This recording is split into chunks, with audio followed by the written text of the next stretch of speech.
Je souhaite le salut.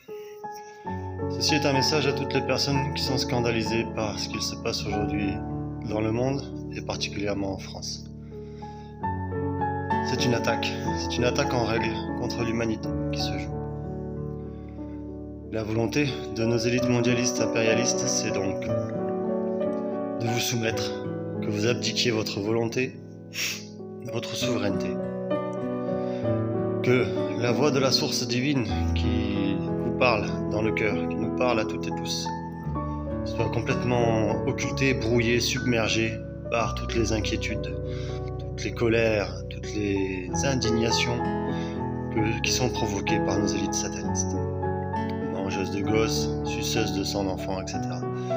Voilà ce à quoi on a affaire, des violeurs de gosses, complètement pervertis, qui n'ont aucune idée, dont l'humanité en fait a été saccagée, leur propre humanité.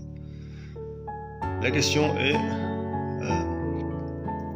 ces élites-là, comment est-ce que nous devons aujourd'hui nous en libérer? Et je vois plusieurs choses.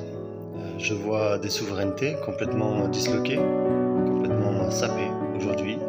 La façon dont la France, la civilisation française a été cassée depuis longtemps, hein, c'est depuis la Révolution française que ça s'est mis en place, et même avant, mais ça a vraiment pris cours dans l'historique à ce moment-là. Nos élites satanistes désirent une chose très importante, c'est de détruire la mémoire du Christ, que plus personne ne croit, que plus personne ne reconnaissent la source divine et la divinité même de cette entité céleste qui est notre roi, venu s'incarner dans la vie de Jésus de Nazareth et être mis à l'épreuve. Et vous voyez, lui a remporté son épreuve, c'est-à-dire qu'il est demeuré amour et droiture malgré la plus profonde ignominie qu'ait pu subir un être humain, complètement innocent. Et aujourd'hui, vous voyez, l'œuvre du malin est toujours active avec tout ce qu'on peut voir d'innommable dans ce monde. Ne désespérez pas, gardez la foi, mes frères et sœurs, car le moment est proche. Le moment de sa venue et de la libération n'a jamais été aussi proche. Et premièrement, pour lutter contre tout ça, il nous faut des armes. La première des armes, pour moi, c'est la foi.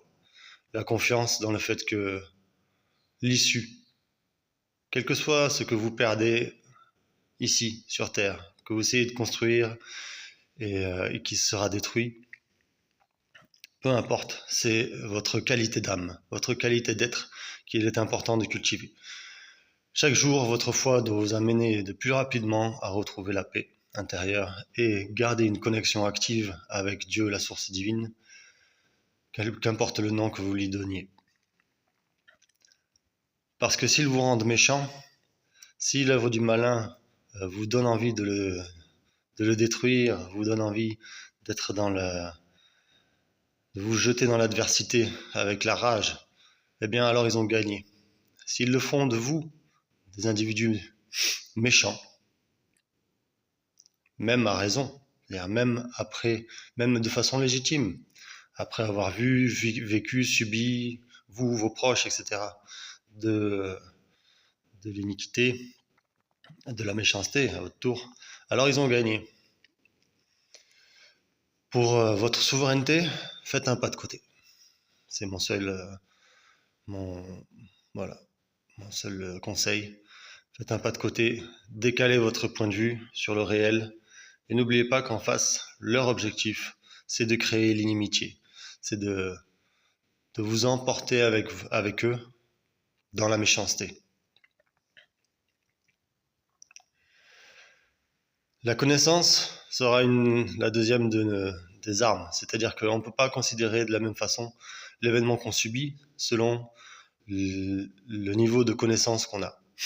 Vous voyez la guerre en Ukraine, la façon dont elle est en train d'emporter l'Europe dans la tiers-mondisation, on va dire, avec la sape des souverainetés, etc. Eh bien, Si on prend les faits en eux-mêmes, il y a de quoi véritablement se mettre en colère. Lorsqu'on sait que c'est un plan délibéré, que leur volonté c'est de détruire les sociétés chrétiennes, notamment la société française et aussi la société russe, aussi la société américaine, mais bon, c'est un autre cas. C'est une destruction depuis l'intérieur en France aussi d'ailleurs, depuis l'intérieur, par le fait de soutirer notamment tout le sang qu'est l'argent, le sang des nations, le sang d'une société humaine qu'est l'argent, par l'endettement.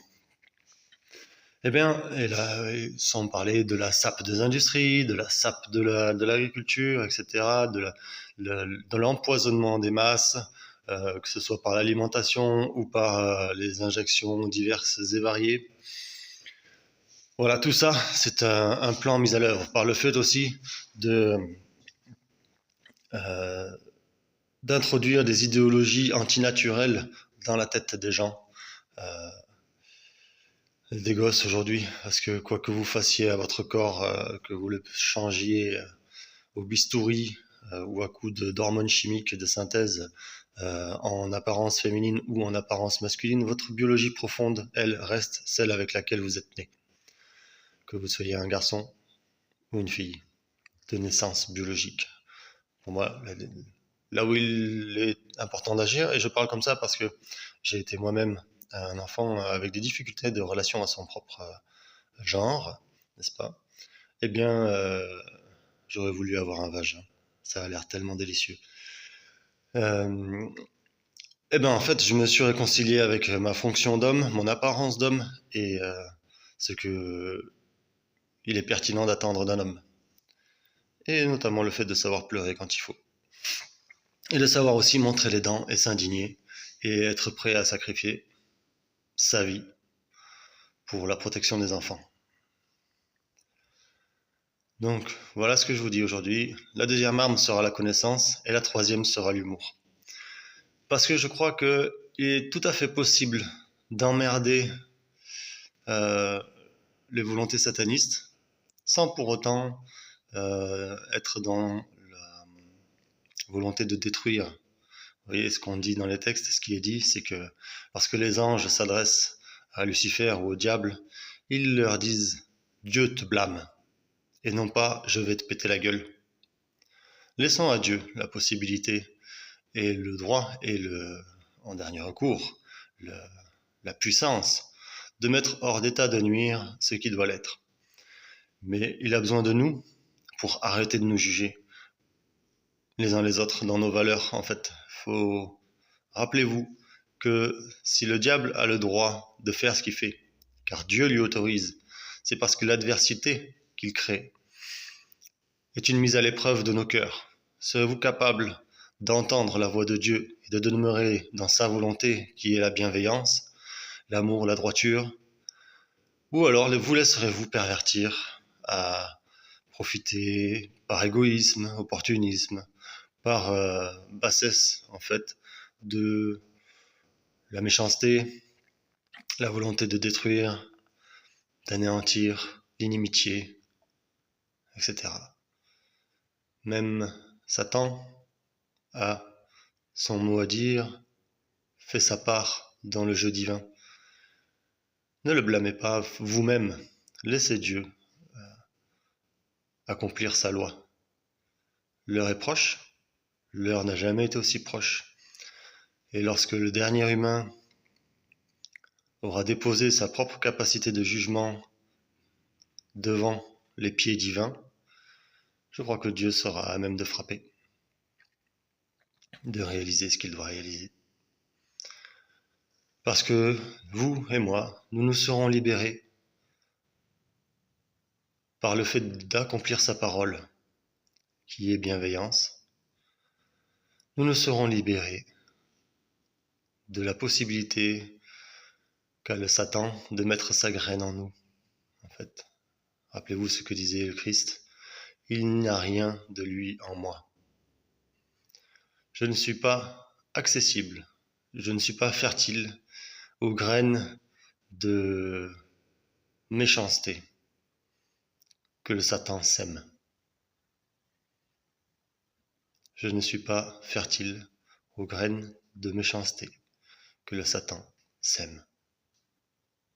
Il n'y a que ma volonté propre alignée sur la volonté de Dieu d'être amour, bienveillance,